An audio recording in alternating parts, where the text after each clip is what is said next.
हम सब सावित्रीबाई फूले को भारत की पहली महिला टीचर के तौर पर जानते हैं, है ना? पर क्या उनकी कहानी सिर्फ इतनी ही है?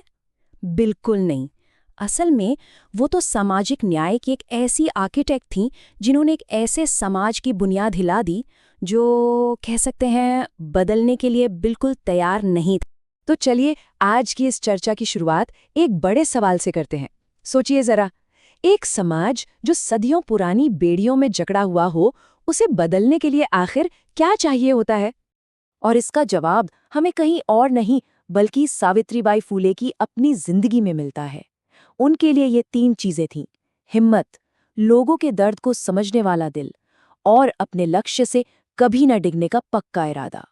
यही वो 3 बातें हैं जो उनके हर काम की पहचान बनी। तो आइए सबसे पहले उनके काम के उस हिस्से पर चलते हैं जो सबसे ज्यादा जाना जाता है, महिलाओं के हक और सम्मान के लिए उनका वो जबरदस्त संघर्ष। इस संघर्ष को समझने के लिए हमें उस समय के समाज को देखना होगा, खासकर विधवाओं की हालत। आप अंदाजा लगाइए उनके साथ कितना अमानवीय, कितना बुरा बर्ताव होता था। कोई बुनियादी अधिकार नहीं, समाज का शोषण, और हाँ, बाल विवाह तो जैसे एक आम बात थी। और यहाँ एक बहुत दिलचस्प बात है, सावित्रीबाई ने सिर्फ समस्या नहीं गिनाई, उन्होंने उसका समाधान भी दिया। देखिए, एक तरफ समाज था जो बाल विवाह और विधवाओं के शोषण को सही मानता था, और दूसरी तरफ थीं सावित्रीबाई जो इन सब के खिलाफ डटकर खड़ी हो गईं। उन्होंने बाल विवाह का खोलकर विरोध किया, विधवा पुनर्विवाह की वकालत की। सोचिए, उस जमाने में ऐसा करना यह अपने आप में एक क्रांति से कम नहीं था। उनकी इस लड़ाई के पीछे ना एक बहुत गहरी और साफ सोच थी। उनका मानना था कि हर महिला को स्वाभिमान और आज़ादी के साथ जीने का हक है, और बस यही सोच उनके हर एक काम की बुनियाद बनी। उनका एक कदम तो सच में दिल छू लेने वाला है। उन्होंने गर्भवती विधवाओं के लिए घर खोले। जरा सोचिए इसके असर के बारे में। इस एक कदम से उन्होंने न सिर्फ उन महिलाओं और उनके होने वाले बच्चों की जान बचाई, बल्कि उस वक्त की एक और क्रूर प्रथा, कन्या भ्रूण हत्या पर भी सीधा वार किया। लेकिन सावित्रीबाई का मिशन सिर्फ महिलाओं तक ही नहीं रुका, उनका काम इससे कहीं ज्यादा बड़ा था। चलिए अब उनके काम के एक और बहुत जरूरी पहलू को देखते हैं, छुआछूत और जातिगत भेदभाव के खिलाफ उनकी लड़ाई। ये लड़ाई दिखाती है कि वो इंसानी बराबरी में कितना यकीन रखती थीं। अस्पृश्यता या छुआछूत, यह हमारे समाज की एक ऐसी गहरी जहरीली बीमारी थी जिसने लोगों को बांट रखा था। बस कल्पना करके देखिए, कुछ समुदायों को मंदिर, स्कूल, अरे यहाँ तक कि सार्वजनिक कुओं से पानी लेने तक की इजाजत नहीं थी, और वजह सिर्फ उनकी जाति। सावित्रीबाई के लिए ये सब अस्वीकार्य था।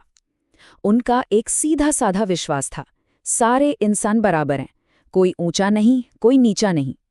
और इसी विश्वास के साथ उन्होंने उन दलित और पिछड़े समुदायों की शिक्षा और उनके उत्थान के लिए काम किया जिन्हें समाज ने बिल्कुल हाशिए पर धकेल दिया था। देखिए, उनका काम सिर्फ किताबी ज्ञान देने तक सीमित नहीं था। नहीं, उनकी कोशिशों से उन लोगों में एक नया आत्मविश्वास जगा, उन्हें अपने अधिकारों का एहसास हुआ। तो ये सिर्फ शिक्षा नहीं थी, ये असल में उन्हें अपनी लड़ाई खुद लड़ने की ताकत देने जैसा था। तो अब सवाल ये उठता है कि इतने बड़े बदलाव की कोशिश क्या उन्होंने अकेले की? नहीं, इसका जवाब है नहीं। उन्होंने ये काम अकेले नहीं किया। इसके लिए उन्होंने अपने पति ज्योतिराव फूले के साथ मिलकर एक संगठन बनाया, एक आंदोलन खड़ा किया। ये संगठन था सत्य शोधक समाज, यानी सच की खोज करने वालों का समाज, और इसमें सावित्रीबाई एक बहुत ही एक्टिव मेंबर थीं।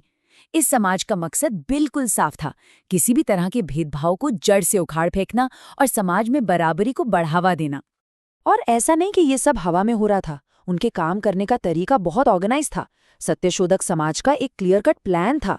देखिए, पहला कदम सामाजिक समानता को बढ़ावा देना, दूसरा जाति आधारित भेदभाव को खत्म करना, तीसरा लोगों को तर्क के आधार पर सोचना सिखाना, और चौथा और सबसे जरूरी महिलाओं और शोषित वर्ग को सशक्त बनाना। तो अब हम इस चर्चा के आखिर में पहुंच रहे हैं, तो चलिए एक नज़र डालते हैं सावित्रीबाई फूले के काम के उस स्थायी प्रभाव पर, उनकी उस विरासत पर जो वो हमारे लिए छोड़ गईं। तो आखिर उनकी विरासत है क्या? देखिए, सबसे बड़ी बात तो ये है कि उनके काम ने समाज में एक नई चेतना जगा दी। उन्होंने जो एक चिंगारी जलाई थी ना, वही आगे चलकर भारत में समानता और न्याय के लिए हुए कई बड़े आंदोलनों की मशाल बनी। और ये बात हमें ठीक वहीं ले आती है जहां से हमने ये चर्चा शुरू की थी। सावित्रीबाई का जीवन हमें यही सिखाता है कि अगर समाज को बदलना है तो 3 चीजें चाहिए: साहस, करुणा और प्रतिबद्धता। और ये सिर्फ भारी भरकम शब्द नहीं है, ये बदलाव लाने के असली औजार हैं। तो मैं इस चर्चा को एक आखिरी सवाल के साथ खत्म करना चाहूंगा। आज हमारे अपने समाज में वो कौन सी सामाजिक बुराइयां हैं, वो कौन सी बेड़ियां हैं जिन्हें तोड़ने के लिए हमें सावित्रीबाई फुले जैसे ही साहस, करुणा और प्रतिबद्धता की जरूरत है? सोचिएगा जरूर।